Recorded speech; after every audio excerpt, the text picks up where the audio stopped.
بسم اللہ الرحمن الرحیم۔ السلام علیکم۔ نبی کریم صلی اللہ علیہ وآلہ وسلم کے زمانے میں دو عورتوں کا جھگڑا ہوا۔ ان میں ایک حضرت انس رضی اللہ تعالی عنہ کی ہمشیرہ تھیں جنہوں نے دوسری عورت کا دانت توڑ دیا تھا۔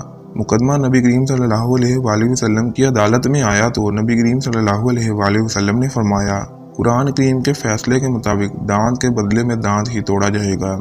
حضرت انس رضی اللہ تعالی عنہ نے جب ہمشیرہ کے بارے میں حضور صلی اللہ علیہ وآلہ وسلم کا فیصلہ سنا تو رسول اقدس صلی اللہ علیہ وآلہ وسلم کی خدمت میں حاضر ہوئے اور عرض کیا، حضور کیا آپ چاہتے ہیں کہ میری بہن کا دانت توڑ دیا جائے؟ نبی کریم صلی اللہ علیہ وآلہ وسلم نے فرمایا، ہاں، کیونکہ یہ قرآن کا فیصلہ ہے۔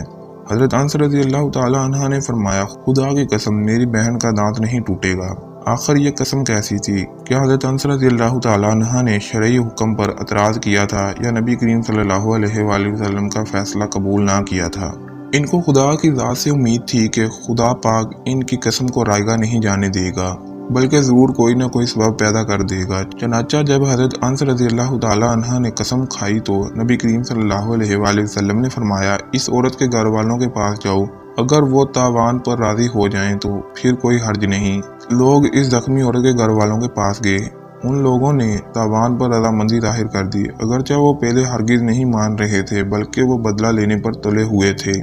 رسول اقدس صلی اللہ علیہ وآلہ وسلم کو جب حالات کا علم ہوا تو آپ صلی اللہ علیہ وآلہ وسلم مسکرائے اور حضرت انس رضی اللہ تعالی عنہ کے دبلے پتلے جسم اور پھٹے پرانے کپڑوں کی طرف دیکھ کر فرمایا، خدا کے کچھ بندے ایسے ہیں، اگر وہ خدا تعالیٰ کی ذات کی قسم کھا بیٹھیں تو حق تعالیٰ ان کی قسم کو پورا کر دیتا ہے۔